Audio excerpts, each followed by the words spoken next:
Our region's business is sponsored by PNC Bank. Solutions that help you achieve your goals in life. PNC, leading the way. And by Heffron Tillotson, a history of meticulous wealth management since 1948. Our region's business. Innovation, transformation, momentum. Improving our communities and driving technologies that will shape our region for generations. The collaboration that brings vitality, prosperity, and life to living. Stay with us for the coming half hour as we examine in depth our region's business. Now, here's your host, Bill Flanagan.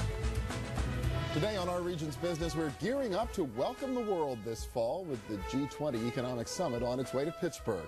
Today we'll set the scene with the perspective of Jim Rohr, Chairman and CEO of PNC Financial Services Group, which has grown into the nation's fifth largest bank during the global financial crisis.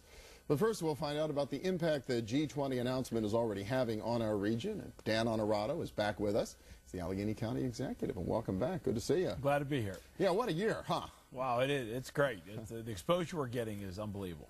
And, and as you heard, as we all heard, the reaction of the White House press corps, the chuckles out there about Pittsburgh. Should any of us here in Pittsburgh be surprised that we'd be blessed with something like this? Well, we shouldn't be surprised, and we shouldn't overblown some of the laughter and chuckles because it was a few people.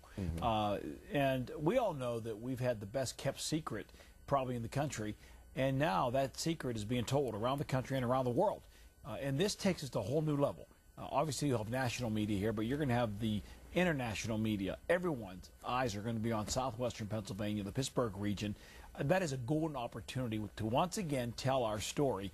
And I think the selection itself, the President of the United States basically said, I got to find a place that I believe represents what America's all about. He picked our region for that, and that's a great story. It really is incredible, and it really speaks to the fact that the opportunity is already upon us in terms of getting the word out.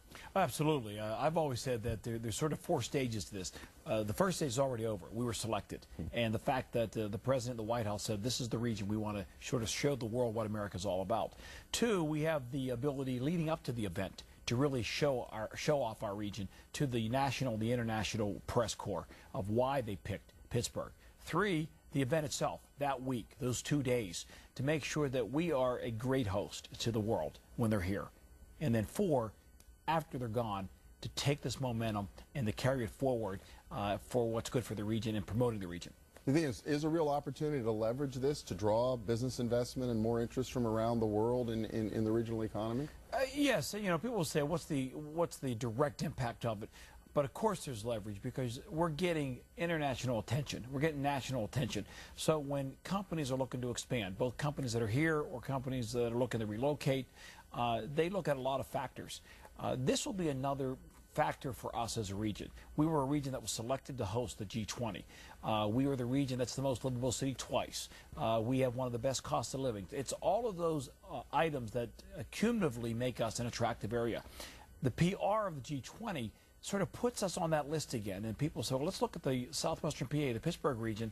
Obviously, they hosted this summit. The president thought it was important. They have a great turnaround story. So I think it just adds another positive on our list when people are looking at us as a place to do business and live. The region's been a lot more aggressive, I guess, over the past 10 years in terms of getting out. I know you've traveled with the PRA and with the Pittsburgh Symphony internationally, you know, throughout your terms.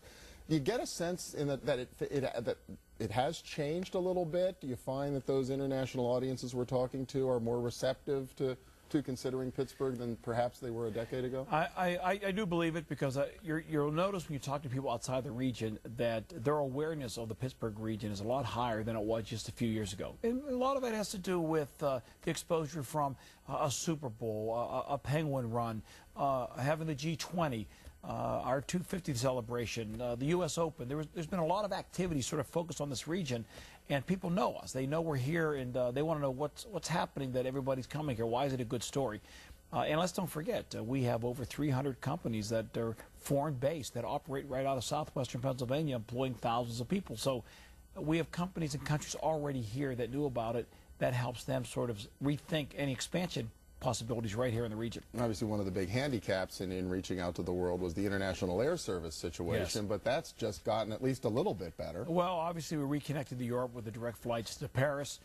We are looking out at the airport right now at a game changer, as I call it. If we can sell the parking rights and get the $500 million and write down the debt to zero, the next phase possibly could offer the space out at the airport to airlines at the lowest possible cost of any airport in the United States and make it more attractive. So that is always the #1 priority, to keep increasing our traffic to other cities in the country, but also around the world ever since the hub left us, and we're slowly bringing it back. Well, U.S. Airways recently dropped service to the West Coast. United picked it up immediately. So you're still out there selling aggressively, I guess, but you can only do so much with the airline economy in the shape it is. The airline economy, but also we're still in transition. U.S. Airways took their hub out of here. They still are the largest carrier out at the airport, but we don't know what their future is, and the other airlines are watching it. As they downsize, other airlines are ready to step in immediately to pick up those flights. So over the next couple of years, next couple of months, you're going to see this continuing transition, but it's all positive, because at the end of the day, if other airlines come in here and sort of reestablish themselves at levels that U.S. Airways no longer wants, then it's positive for us because competition drives down the price. Do you have a sense that out of the gate the Delta flight's doing okay? How's that going? It's too early to tell, but I'm confident because when the private sector step up, and they're the ones that guaranteed ticket purchasing, guaranteed activity there. That was the private sector saying that we need this, and we're even willing to put money, commitments on the table because we want to get direct flights into Europe. It saves us man hours. That's what showed me that there's a good chance this is going to work, because it's the private sector really driving this, not the public sector. That'd be a challenge for the airport in dealing with this G20 thing. You're going to have all these heads of state and all their jumbo jets all flying in all at once, I would think. Well, we have a lot of challenges, from airport activity to public safety issues to hosting events. But that's what comes with a G20 selection.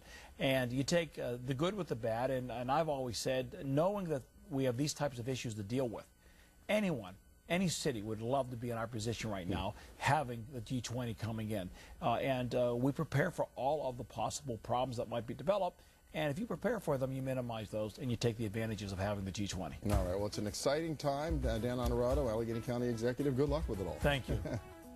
And next up, one of the nation's top bankers on the G20, the global economy, and the impact of all of it here on our region. Stay with us.